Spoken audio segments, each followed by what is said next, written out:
you, Derek. Appreciate the intro. Glad to see a few faces still around this late on a last day of DAC.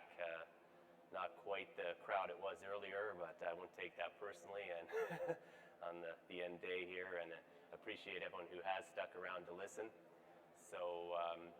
Hope you guys can still hear me if I step away from the main mics. I think I'm mic'd up here.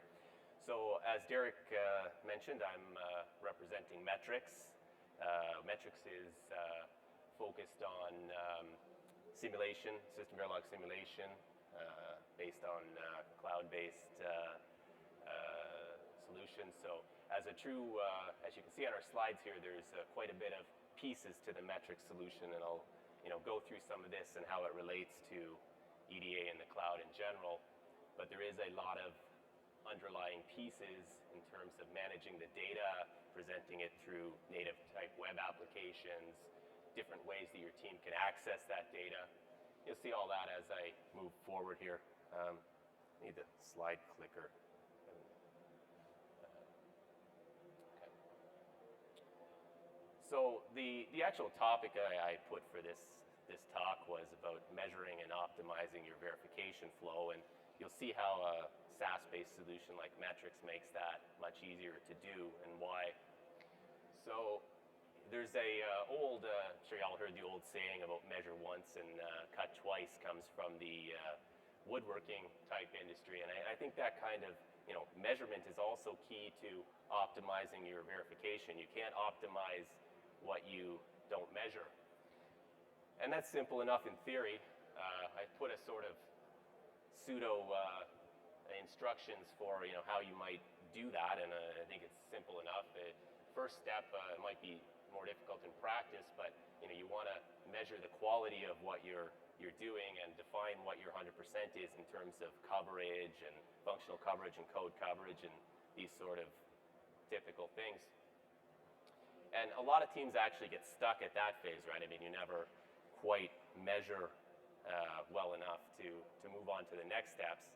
But once you're able to measure well, you can then, and it might take a couple of projects to get to that point of measuring properly, you can then start to measure the efficiency of your team, right, in terms of the rate of progress and such like this.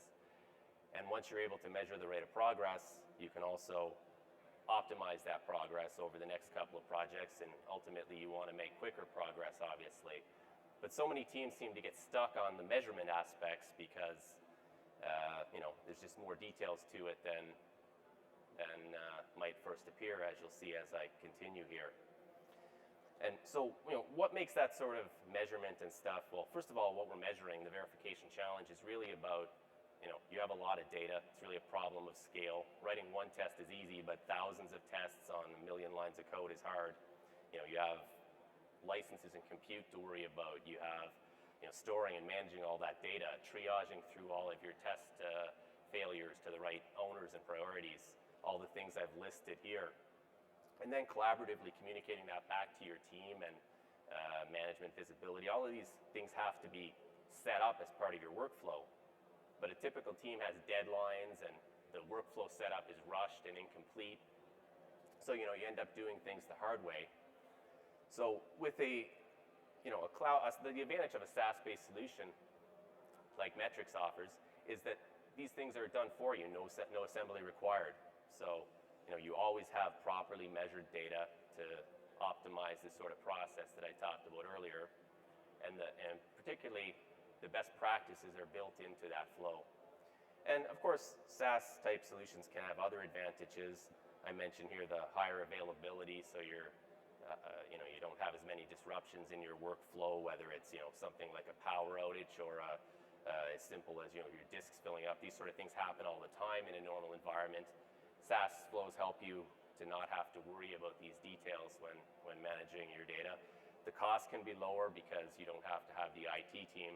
But really here I'm focusing on the no assembly required aspect, where we can build the best practices into the flow to help you measure what's going on in your flow and then optimize it, as I talked about earlier. So when I say SAS, I should clarify that what you see here is traditional enterprise IT versus versus infrastructure as a service, platform as a service, and software as a service. So SaaS is software as a service. So infrastructure as a service is more like what you would buy from any of the big cloud vendors, and you'd put your own licenses on that from one of the other EDA vendors. But you can see that in a true SaaS solution like Metrics, there's actually many more levels provided, right? So we particularly provide the databases that underlie all of the services right up to the application. In our case, at least for the System Verilog domain, we provide the application right up to the System Verilog simulator.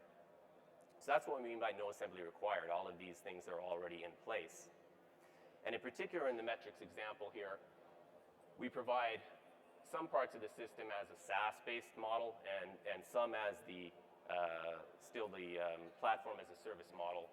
And that's to allow flexibility for your third-party applications. So actually, I'm going to jump back to the previous slide one more time here. And again, say, so in a case like Metrics, like we're blending two of these, and some people might be blending two or more of them, but there's not too much true SaaS applications going on yet. So that's what we're trying to distinguish here is the advantages of using that sort of pre-packaged SaaS application. So again, when you're in the System Verilog part of the flow, Metrics provides a full SaaS-based solution, and the native web-based applications and such that are already in place for you without having to do any kind of IT work. And then for other pieces, the third-party type software, we provide a containerized flow that allows you to easily integrate whatever other third-party tools you have and still make use of things like our LSF scaling system to distribute your jobs onto the cloud-based environment. But here I'm going to focus mostly on the SaaS piece related to how it can help you do measuring and optimization of your flow. So I'm going to run through a couple of screenshots here that show how a SaaS application like Metrics has this already built in a way that helps you optimize what you're doing. So what you see on the screen here is history of regression test sets that have been run. Each dot along the line of the top graph there represent a set of tests, and the green line represents the number of passing tests. And this is a simple example, just to be simple here on the screen, but in a true project, you would see both of those lines increasing up from towards the top right as you add more tests to hit more coverage and as more and more of those tests passes. So the key thing to an environment like this is that it's all live.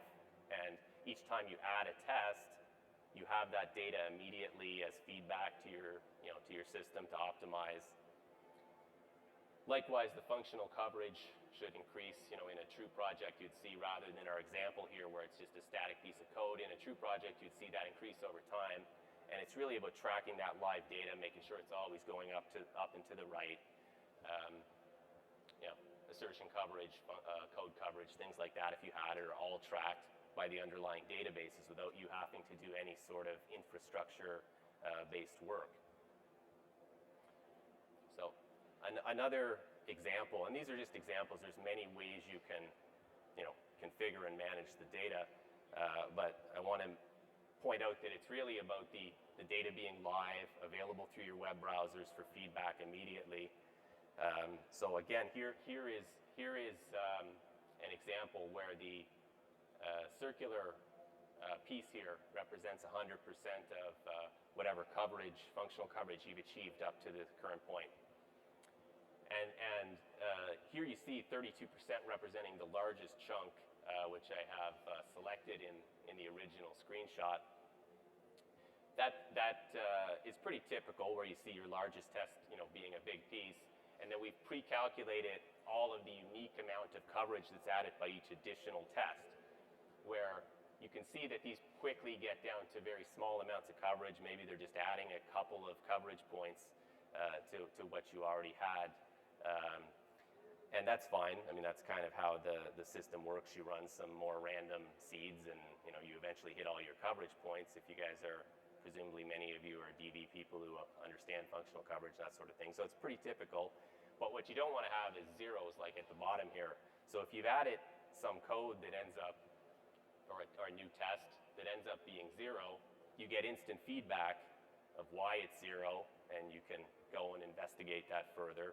So it's really about that sort of feedback loop to optimize and make sure you're getting, the numbers you expect immediately.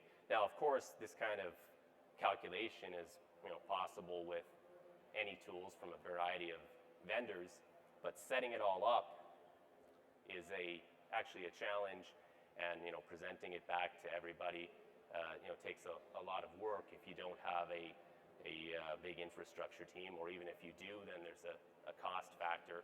So this really, makes it easy for you to have all the data in your face all the time and optimize it. So with the 0 case, for example, you would then with one click be able to drill in and see the details of why that's 0.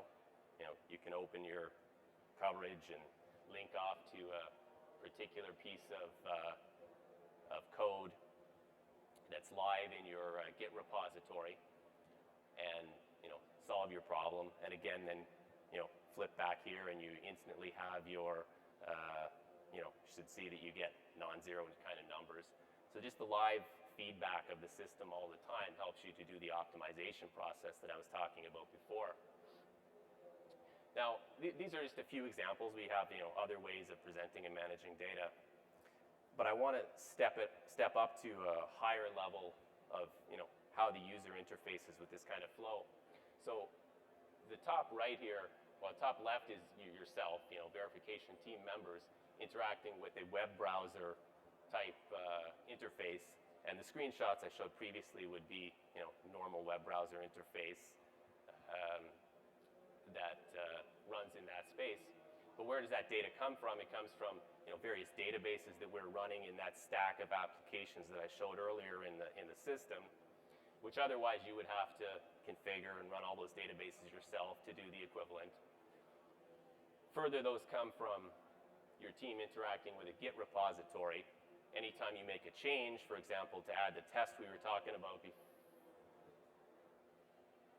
before, not sure what happened there, Derek. Oh, anyway, it's back. So you make the change in the Git repository to, say, fix that 0 piece of coverage that we saw earlier. You'll automatically get a bunch of simulations run. Machines that control those simulations automatically activated, and all the data collected back into those databases, presented back through your web-based browser interface without you having to do any infrastructure work. And again, the key is that if you're a small company, you don't have infrastructure people, you're better to be focused on doing your actual DV work, writing some tests or whatever the case may be. And even if you're a large company and have an infrastructure team, well then, you're back to the total cost of ownership type equation where, maybe those people are better off doing something else as well. So while this is the user interface kind of flow, there is a lot of infrastructure underlying it. How does that do that? Seem to be having technical.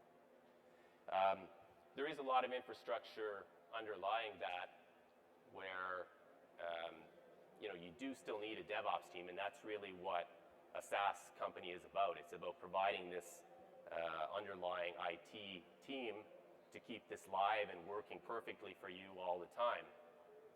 And to provide the type of services I presented on the previous few slides, there are quite a few infrastructure pieces underlying it. I'll go into a little bit of the detail of that just for curiosity of those of you who are from an infrastructure type background. So obviously there's pieces like the web browsers that present the actual, the NGIX at the top there in orange is web browser layers that present the actual data. That has to come through things like single sign-on, which is what we support with your IT department to allow you to securely access the whole cluster of machines. I should note that this is in our case, we build this on top of Google Compute Cloud. So this is a dedicated cluster of machines that's automatically instantiated for the company that is the customer, or whatever each of yourselves. So this is a totally dedicated set of machines. So it has a dedicated sign-on system, dedicated web servers, API gateway. Of course, all the data storage back here, you can see there'd be databases and just other storage of artifacts that are part of the verification results data. And the green boxes around it where we have results layer and results consumer, those are various microservices that manage those databases and populate them with the data that goes back to the web interfaces. There's also, this all runs on Kubernetes, but then there's also parts like our job running system, which essentially replaces LSF but understands how to manage dynamic cloud resources. They make use of things like Google's container registry system for holding the containerized environments that I mentioned earlier. Of course, there's command line access. The idea is that there's a lot of underlying pieces that are managed for you and would otherwise require an entire team to manage on your behalf. So that's, again, back to either, you should be doing something better with your time, or total cost of ownership of having a dedicated infrastructure team to do all the equivalent work. And then one more point on the sort of measure and optimize theme is that you also want to measure your workload and then adapt to it. So the curve you see here is meant to be sort of symbolically representative of a typical simulation workload of a DV project, which starts out slow and increases as you're trying to close your functional coverage. You have to run many more random test cases later in the project. Unfortunately, in a typical scenario, you have a set number of licenses. Maybe you get some peak keys or something, but you certainly have a fixed amount of compute infrastructure. And it's never enough later in this part of the project. So, in a cloud environment, you can adapt to fit this curve perfectly, where the area under that curve is really what you want to have, and you don't want it to be stretched out to the right, delaying your project based on compute resources. And at the same time, early in the project, you don't want to waste resources when you can actually reduce your quotas and turn down your cloud machines. So in the metrics type model, we adapt automatically to this, in fact, by the nature of having utility-based pricing like the cloud itself, so you can essentially follow the perfect type of curve, and if it makes sense, you can set quotas earlier on. So again, you need to measure where you should be, how much compute you should be doing at every given time, and then make sure your curve matches that perfectly. So with that, I'll wrap up. And since I'm last here on Wednesdays, I'll take a couple of questions before, and then let you guys get out of here. Any questions?